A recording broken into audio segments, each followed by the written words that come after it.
What's going on, everybody? This is going to be a in-depth guide of how to beat Inner Agent 3 in Splatoon 2's Octo Expansion, also known as the real final boss. Now, a lot of you watching may have never even beaten Inner Agent 3, and that's okay. Hopefully this guide helps you out. Some of you may be well familiar with Inner Agent 3 and maybe just want to beat him more consistently for whatever reason, maybe if you're a speedrunner. So I will go over the attacks that he uses, how to beat him in each phase, and how to most consistently be able to beat him without dying. So first off, I'm going to go through the fight full speed so that we know what it looks like.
Oh yes, okay. Oh my gosh, that was last second, but it all worked. It all worked. Oh my gosh, that was a good fight. Except for phase 5. Phase 5 didn't really go that well, but at least I was able to get through the fight without too much trouble. Alright, now let's get into the specifics of how this fight works and how I want you to be positioning and moving in order to maximize your consistency. So let's start in phase 1 to show what I am talking about. So right at the start here, Inner Agent 3 is always going to spawn in that one spot. Now, a lot of people will be like, okay, he's super jumping in, I'm going to stand right here. But if you stand right there, he's going to hit you with the blast, and then you're going to die pretty quickly. So, it is much more consistent to ink a little bit on his feet, and then hide behind this barrel. If you hide behind the barrel, the splashdown radius will not hit you. Even if it's right next to you, the splashdown radius will not hit you, and that is very important knowledge for later. So once he splashes down, he'll get kind of stuck in the ink, which gives you a good amount of time to get a couple shots off, and then it's pretty much just tracking his rolling until the next phase starts. So he's going to splash down, and then you can see we're just trying to track his rolling and hope that he doesn't laser beam us, which sometimes that happens. So let's get into why he sometimes laser beams. Inner Agent 3 has almost perfect aim. Almost perfect. I say almost because you can dodge his shots. If you are strafing perfectly perpendicular to him, so you're moving left while he's shooting, he'll miss a lot of his shots. But if you are aiming directly at him, and if you are if you are walking directly in his direction, straight forward, which a lot of people do because it's a CPU, they don't think they're going to get laser beamed like that. If you're walking straight forward, he's going to laser beam you. So let me show you what I'm talking about. So I'm going to just walk straight at him. See that? I'm just walking straight at him, and he immediately hits all of the shots. I'm going to try it one more time. So I'm just going to walk straight at him. And he hits all the shots. You might be able to get out of this round, but it's very, very not consistent. So here's what you should be doing instead.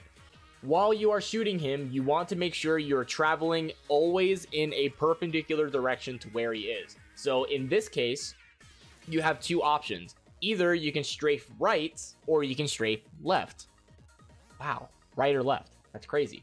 The problem is if you strafe too much to the right, you're going to hit the wall. And if you hit the wall, you have to change directions, which means he's going to laser you. So I prefer to keep him as far away from the wall as possible and push him towards the center. Inner Agent 3 will love to go away from your shots, so if you miss your shots purposefully on the right side of him, he's going to be pushed into the center like this. Sorry, that did not work the way I wanted it to, so let's go ahead and push him into the center with the way I want to. So you see, if I aim to the right of him, he's going to get pushed into the center, and now I have so much room to be able to move around and dodge his shots. Now there, I just wasn't really paying attention, and I wasn't hitting stuff because I was talking. So let's try it again. He's moving towards the center. I can strafe to the right, and he gets stuck in the goop enough to be able to go into the next phase. So let's go ahead and recap the phase 1. One more thing about phase 1, he is going to do an inkjet after a while, and the inkjet should give you enough time to at least get a bunch of shots off, because that means he's not rolling anywhere, so that's a good thing. So if you do get to the inkjet part, most of the time he's only going to need a couple more shots, so don't really be afraid, and if your armor does break, you should be fine so long as there's not an auto bomb hitting. First step I want you to do is hide behind the barrel on the right. It's very easy to get to, and it'll allow you to shoot him as soon as he splashes down. Next, I want you to make sure you're aiming to the right of him as he splashes down so that it will drag him into the center. And once you're in the center, you want to strafe to the left or the right while he is shooting so that he misses more shots.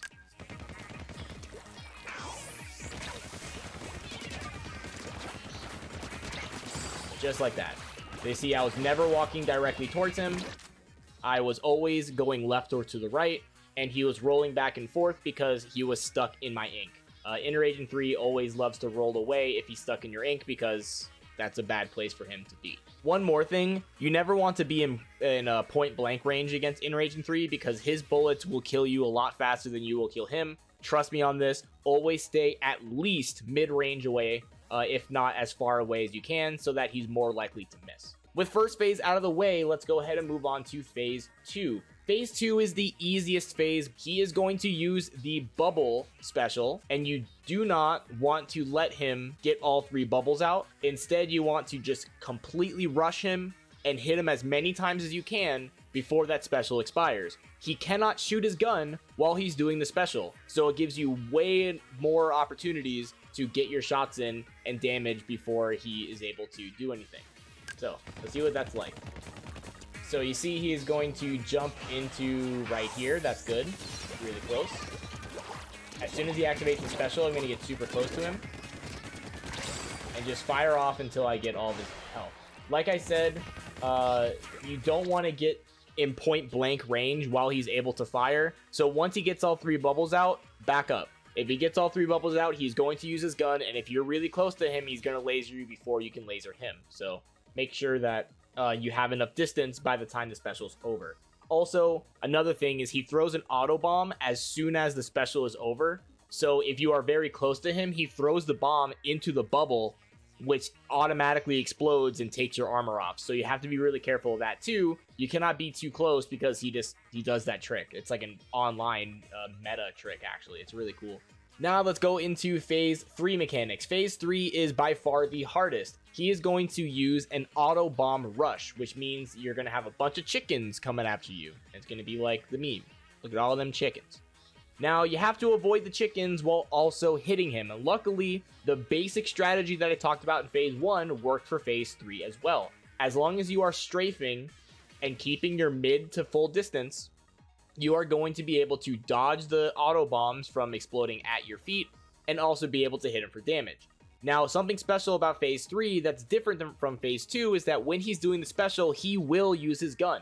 So when you hear the special pop, you can't just rush like you do in the against the bubbles, because he will use the gun and he will hit you. And I feel like he's way more accurate when he's throwing the bombs as well. So you have to be careful for that. Let's see what this looks like. So I'm behind the barrel for cover.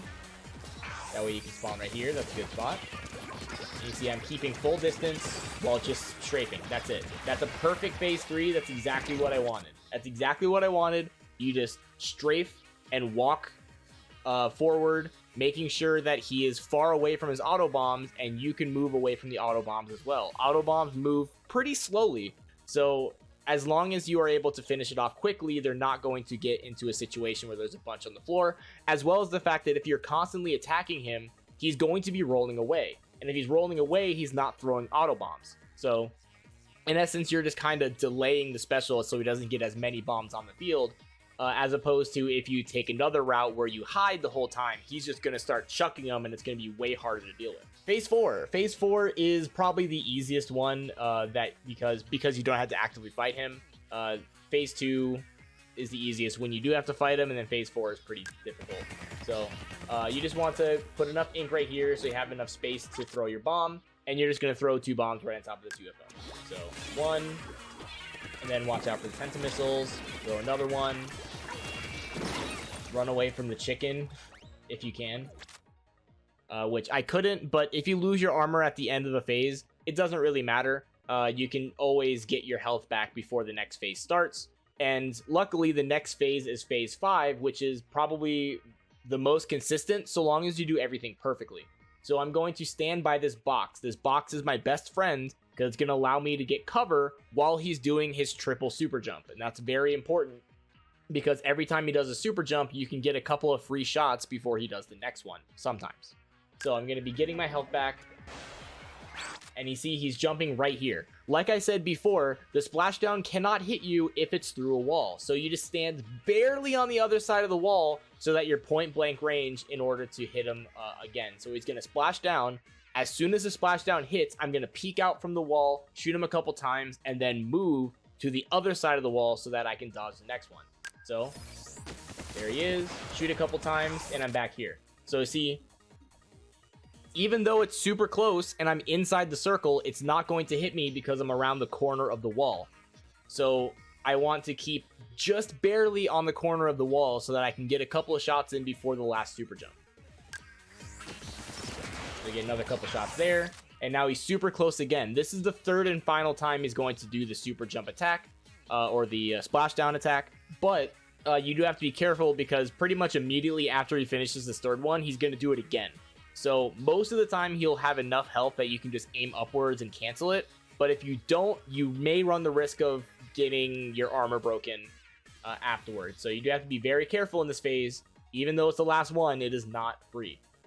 So this is his third splashdown. I'm going to peek out from the wall and get more hits. And then I'll follow him around until he does another splashdown. If he does another splashdown, I should be able to just aim upwards and hit him out of it.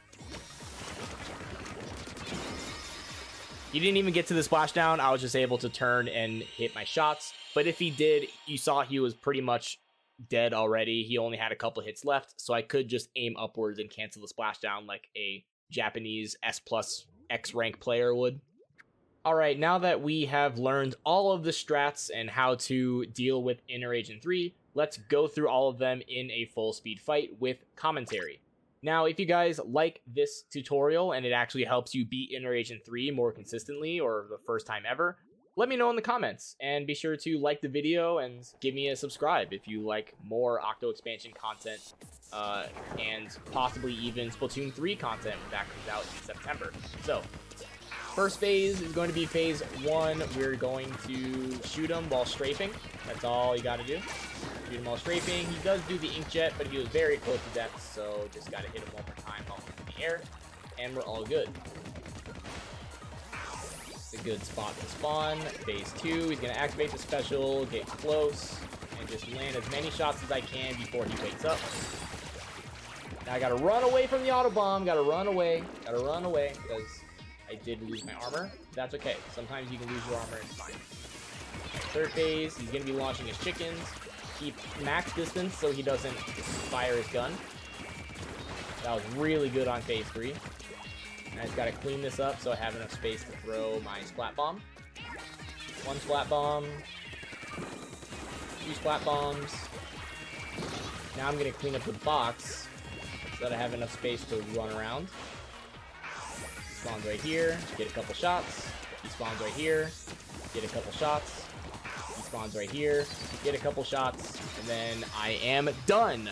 That is an absolutely perfect Inner Agent 3 fight, and I'm really glad I got that, because even though I've done this fight hundreds of times, even though I've speedran this game several times, Inner Agent 3 is still a very, very difficult boss fight, and don't beat yourself up if it takes you a while to get it.